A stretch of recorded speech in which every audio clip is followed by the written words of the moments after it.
Ooh, this is cute. Thank you. Yeah, I like the kind of muffler. I love the fluffiness of the song. It's soft as well. I really try not to touch it too much, but I love the softness of it. I'll make sure to look after it. Thank you. Oh my days. You cannot top that for a birthday present ever. No. Oh my gosh. It's been really refreshing and emotional in the best way. Hey guys, it's your girl Molly J, and you're tuning with After It. Ugh, sorry. It always happens. Hey guys, it's your girl Molly J, and you're tuning in after the applause.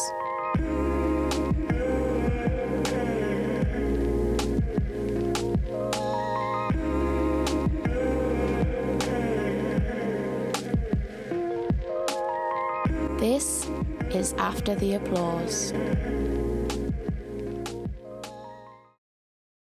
Hi guys, welcome back. It's a new week, that means a new episode, that means a new guest on After the Applause.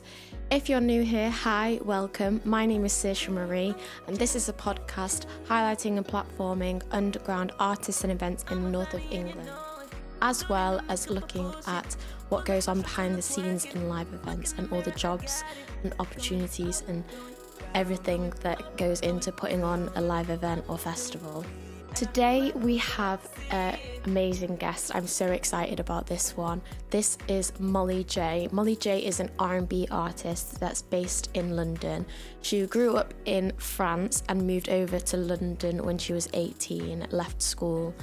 And we briefly touched upon some conversations that I haven't had with other artists yet on sexism and ageism, specifically ageism within the music industry. And we also spoke about her experiences performing live in London and Manchester. This interview was done right before her gig at Stage and Radio at the end of May in Manchester. So I'll do a bit of a gig review after the interview. But yeah, this is Molly J.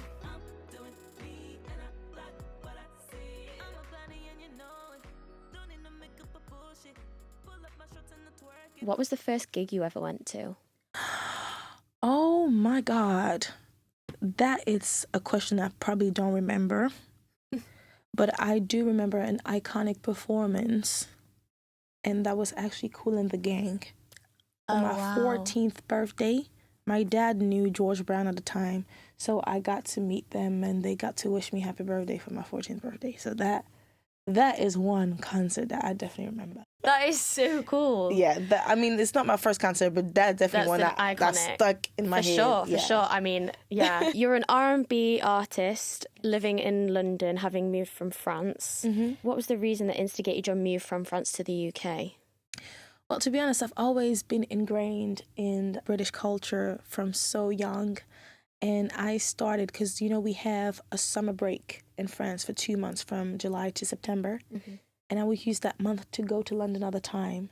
And I would spend time with my cousins. And the crazy thing is that I did not speak one word of English. And they did not speak French. So I just ended up talking rubbish. And people would think that I'm speaking English, I couldn't speak a word. But then obviously I got the hang of it very quickly. Mm-hmm. And around 7 or 8, I knew that London was going to be the place I was going to be moving next. So now, as soon as I finished high school, I said, "Mom, Dad, I'm leaving there, going there." Yeah. Wow. Amazing. So it was just kind of the love for London, not necessarily your music career, that took you to the UK? No, it was actually, I just genuinely loved the vibe, the people. And then obviously as a music person, I discovered grime, Little Beazle, Skepta. So I was like, ooh, it gave me a little edge. Mm-hmm. So, and it really pushed me to go there as well. But yeah, definitely the family and the friends out there. How did you discover that R&B was your musical style and that was the music you wanted to create? It was a journey because I'm not your typical R&B artist. I started as a classically trained pianist. Oh, wow. So I've done a completely whole 360. Mm-hmm. I started playing the piano and my first genre was lyrical, opera singing. Yes, so it's not the typical, I've listened to R&B. But I was definitely ingrained into R&B music because of my family. There was ingrained in gospel and R&B. But I started with classical, then I went to gospel, then I went to jazz, and then I slowly made my way to R&B. And I've realized that I like the versatility of it. You can cry to it, you can laugh to it, you can dance to it. And it's a genre that combines all of the musical knowledge and vocal styles that I like. So that's where I decided to make R&B. As you kind of pointed out there, R&B music allows you to kind of feel a variety of emotions. It allows you to cry, to laugh, to just feel, really. Yeah. And I've spoken to a couple of other R&B artists before, and when you list well-known R&B artists, new school ones these days, a lot of them are predominantly in America. There's not that many UK R&B artists because I think it is one of those things, like in UK society, it's very difficult for people to be vulnerable and show their feelings through music. So my question for you is, how has it been trying to establish yourself as a UK R&B artist? I mean, I have to beg to differ because artists in the UK, they have a way to express how they're feeling. As a matter of fact, they are one of the most vulnerable people. It's just that they don't use R&B as that genre, because you have artists like Ed Sheeran, Adele, that really touch their vulnerability. It's just that R&B is not the genre. So I don't think there are UK artists that represent that. Actually, no, tell a lie, Mahalia. Mahalia, LMA. But I would say, yes, it has, because even me, I had to go on a journey of experimenting different genres before I actually decided that I would do R&B. And I think is because it's a style that emerged from America, is one of those ones that you have to be in love with the history, with the culture. And because it does have not so pinky origins, you have to kind of like support it in its entirety. So with the UK, I feel like they do have a hard time connected to R&B music, because I guess it's a genre that people keep talking about if it's dead or if it's alive. And I genuinely believe that R&B is alive. It's just that the UK hasn't found a way to market it in the UK, because it is an American genre to begin with. What advice would you have for R&B artists trying to start out their career in the UK? Just be true to yourself and don't pretend to be someone that you're not. Because if there's one genre that's gonna strip you naked, is R&B. You have to be honest. Don't expect to be perfect either, because perfection doesn't exist. We humans are naturally flawed human beings. So just take it one day at a time, trust your gut, and just do you, because there can be millions of R&B artists, but there's only one you. So find what makes you you and just roll with it. We kind of talked a bit off camera about challenges within the music industry and stuff that you believe doesn't really get spoken about enough. So I'd like to take the stage. Thanks. I would say sexism. Sexism is a big thing, especially with us young women. We have pressure to fit in a cookie cutter standards, to be more marketable, to be more sellable. But there's so many different individuals, so we can't replicate the same thing. And I feel like we need to speak about it a bit more. Like, obviously I have a face full of makeup, but if you want to be a person with an afro or a straight hair with no makeup and perform, music should speak for itself. You shouldn't have to package yourself. And that's the reason why there's artists like Adele and Ed Sheeran that keep on proving that all the time. Also, I wanted to voice ageism, because I feel like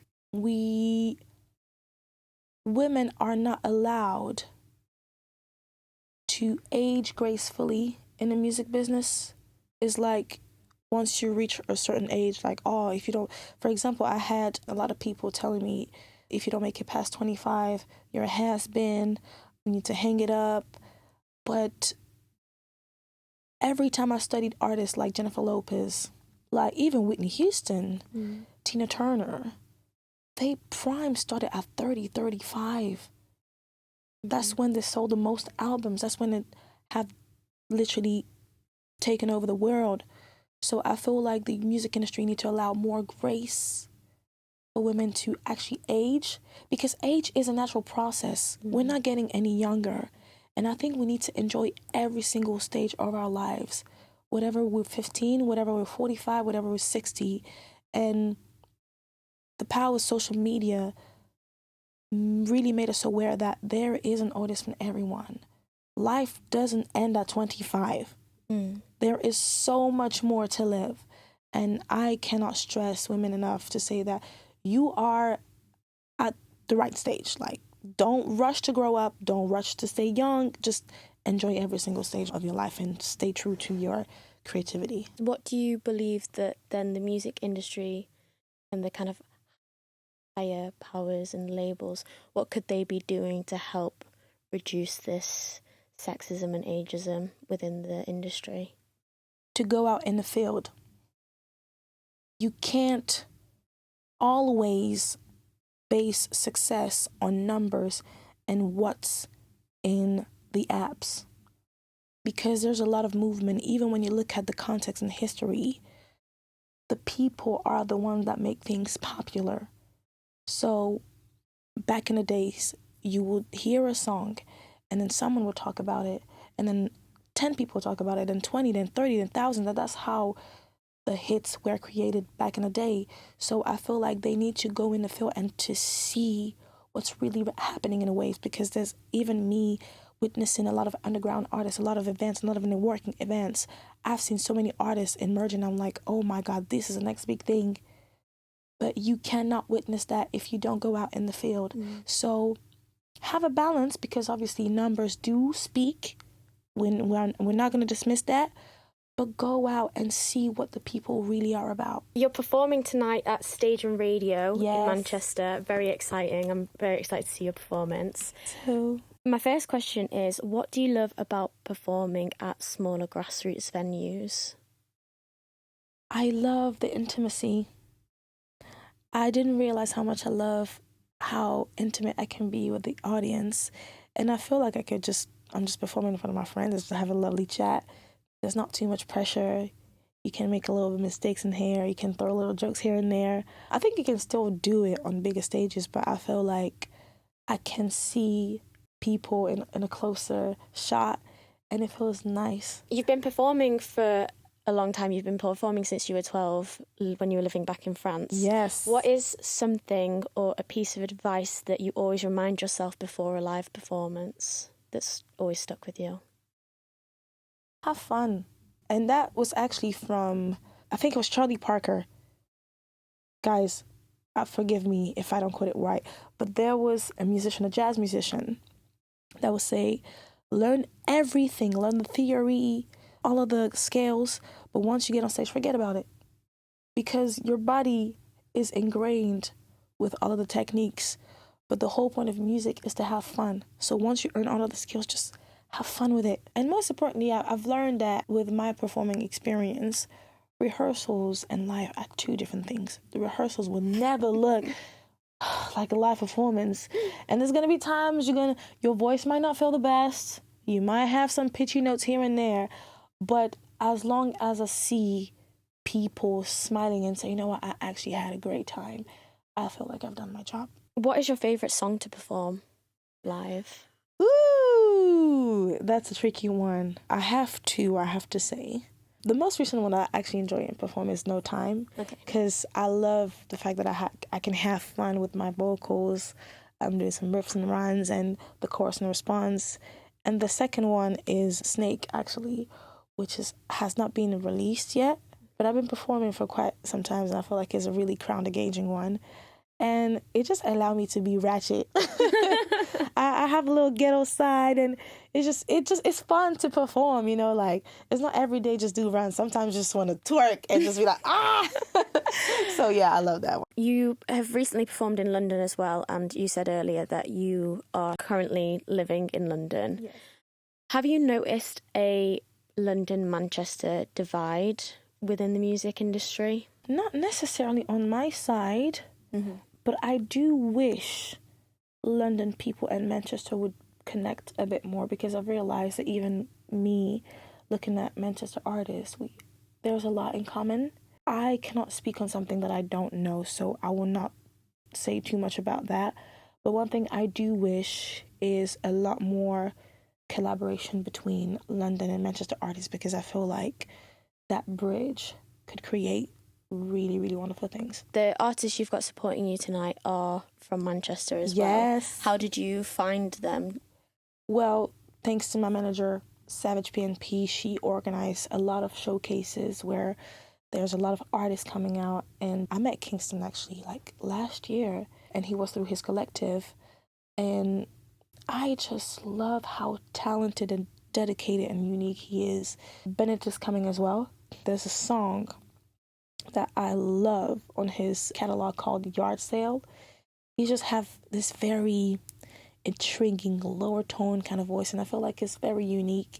And Mya Lashantai, she is a very versatile artist, gorgeous lady, very hardworking, and all of them have a similar vision as me. They want to get there. They want to build a platform for themselves. They want to be successful artists, and I feel like it's important for me to surround myself by people who are as ambitious as me. You kind of mentioned there as well that your manager helped you find the artists to support you for this tour.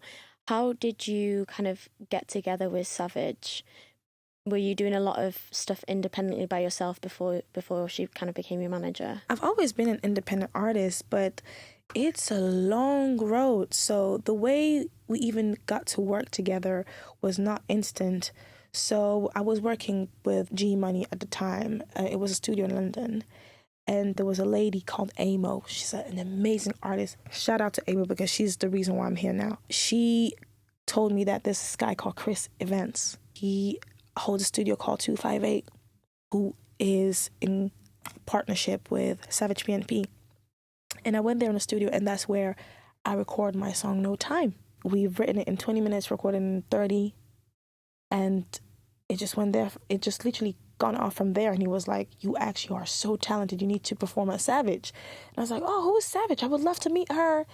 And he invited me to her show. And that's when I started to get introduced by Manchester artists. I was like, oh my God, I want to be a part of that. And the beautiful thing about her is that she really does call a national tour, which basically invites so many artists from different cities. So you don't have to be from Manchester. She's going to come to Liverpool, London, Leeds. So she really have seen various artists. When she came to London, the slot was closed, but obviously, knowing me, I've always like kind of barged in. So I was like, girl, I know there's no space, but would you mind have a slot for me? And she was like, it's going to be hard. Like, we need to be on set. My really, really good friend, Alessandro Sarafis, shout out to you, man. She spoke to him about me. She was like, this is girl, like, she wants to perform. She keep on insisting. And he was like, oh, who is this? Like, oh, it's Molly J. I was like, put her on, I'll cut my set.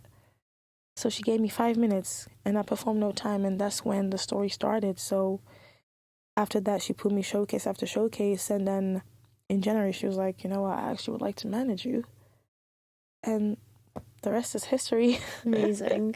And how, for artists starting out, what are the kind of like key benefits of having a manager like that in your team? It really lifts a lot of burdens, because obviously I still have to think about the business choices, but I do have a lot more time to focus on the creative side, because at the end of the day, I'm an artist. But the manager do take care of business, and it does help you understand the collaborations that you're having with different people, the contracts, the funds, because people don't talk about the funds enough. It takes a lot of money for an artist to even produce themselves. It takes a lot of money to make money.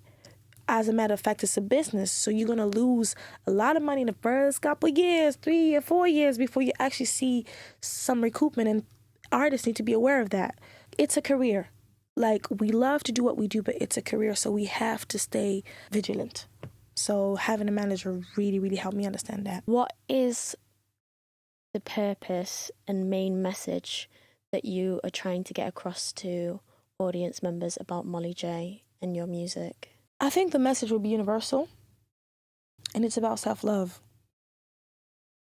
I've been through a lot in my personal life, and I got to a point that I was in my people-pleasing shoes. doing a lot of things to seek validation from outside.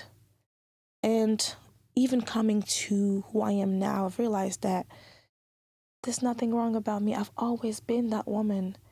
I just needed to trust me. So now I'm really focusing on pouring love onto myself.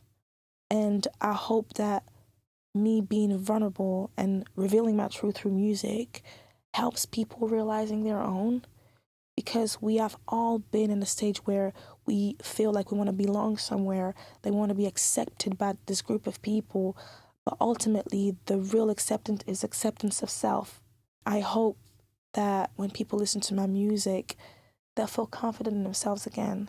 They feel alive again. They want to live life again, you know? Other than tonight's performance, what are the future plans for Molly J? Well, that's an exclusive, I'm going to release a deluxe version of MDMA, and there's going to be 3 additional songs that actually reinforce that message, which I'm quite excited about. Amazing. I'm going to actually be on a summer festival tour with Fraser T. Smith, because I am part of his group called Future Utopia. Amazing. So we do have a lot of projects coming in, and more music from Molly J, that's for sure.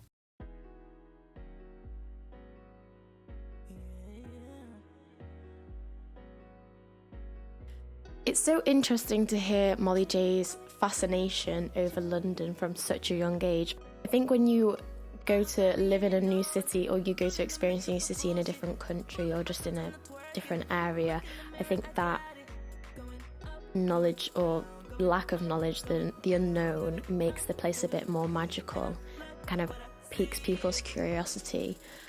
And it's quite interesting to see that as somebody from the city. Molly gave some really interesting pieces of advice and wisdom through that whole interview, but I think the thing that stuck with me the most was her comment on ageism within the music industry.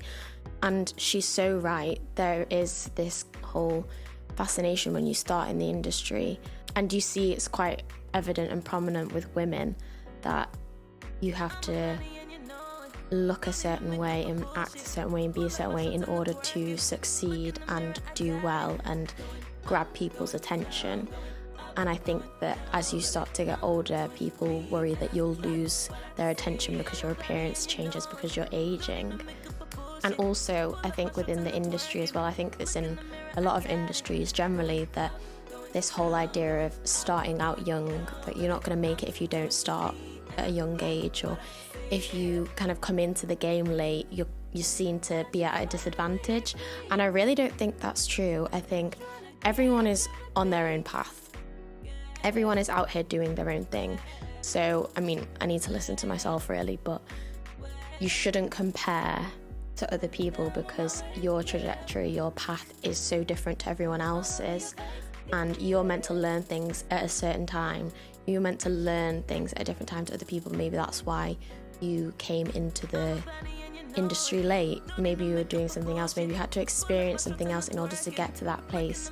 So comparing yourself to other people is big no-no. Comparison is a killer. And I think that, yeah, like I said, coming into the game late, I think, is actually an advantage, not a disadvantage, because you do have that wisdom, you do have that experience, you have more of a level head. Not to say that coming into the game at a young age isn't great. It's amazing if you succeed at a young age and continue that success. But also there is that worry that when you do start young, how do you keep leveling up and improving and not burning yourself out too early? So I think Molly really raised a good point there on ageism within the industry. The way she spoke about the support acts as well in the interview tells you that she doesn't just let her manager pick whoever she thinks feels right. She actually listens to those artists' music and has an interest in what they're doing and their careers. And like she said, she wants people to have that same ambition, that same energy in her circle. So obviously she's going to have those sorts of people in her set. But it's not just about their ambition and their drive. She is actually passionate about their music and supports them in a way because she is interested in them as people and as artists, which I think is something that if you didn't pick on, you should go back and listen to it again, because I think that is something quite, authentic that not every artist does either. Now, let's talk about the gig itself. I went and it was in Stage and Radio basement on the bottom floor. I love Stage and Radio as a venue space anyway. Shout out to Stage and Radio. And do you know what? The energy throughout the whole night was just high, like just incredible. All the support acts were great. You had Bennett Is Coming on first. He just has like such confidence and this sass and attitude that you can't take your eye off him when he's performing, because he just captivates you, and his vocals are insane as well, which just adds and heightens the performance. This was actually the first time that I had seen Mya Lashantai perform live as well, and she's bringing a whole new sound to R&B, which I love, with all these breakbeats and dance fusions within her music. She's really one to keep an eye out for in the Manchester music scene, as well as all of these artists, really. And then, after Mya Lashantai, there was a surprise support act, and I nearly howled the roof down because it was my girl, Hazel Mak. And I was just so excited to see her perform, and I was so excited. She performed Saka Saka. I could barely breathe. I was trying to contain myself and not seem like a howling maniac, but she was incredible. And then Kingxton came on right before Molly J, and again, he just brought the energy up. And I've seen Kingxton perform a couple of times. He has the charisma to just elevate everyone in the room and just get them going. Even if they don't know the songs, they just kind of feel the high energies, and everyone just having a great time. The energies were really elevated right before Molly J came on to perform, and that's exactly what you want support acts to do for you. You need them to elevate and get the crowd hyped, ready for when you came on. Honestly, I'm telling you right now, my professional opinion, you need to add Molly J to your playlist. Her vocals are insane. She's incredible. She is doing what she's meant to. I can see she's going to literally skyrocket. Like, her vocals are incredible. The whole performance and the way she was talking in the interview really matched her performance, and the way she feels her music. She has such passion and emotion for everything, for all of her work, and it's really shown and elevated through the way that she performed all of her songs, and the way she just had the crowd captivated throughout the whole set. She did a few covers as well, a Whitney Houston cover in there as well, and just the vibrato, the range on her vocals was just, I was with my friend, and I was just literally looking at her like the whole time. Couldn't believe it. She was absolutely incredible. So you need to get Molly J on your playlist. I'm not messing around. So if you like what you heard, make sure to follow me at Molly J Official. So that's MOLLYJ Official. OFFICIAL. So that's this week's episode. It was great, wasn't it? Right? It was great. I was loving it. And you got a little gig review in there too, because I went to a gig. Thank you so much to Molly J for taking the time to speak to me before her set. It was really interesting to hear a different perspective within the music industry once again, and talking about a topic that we've not really touched upon on the podcast. And you guys, drop a comment and let me know your thoughts on ageism within the industry and how you feel about it, or if you have positive comments about ageism within the industry, or things you've seen that have been improved in the industry that are related to ageism. But yeah, thank you so much to Molly J for coming on the podcast. I really enjoyed your set. It was an honour and a privilege to catch up with you and chat to you.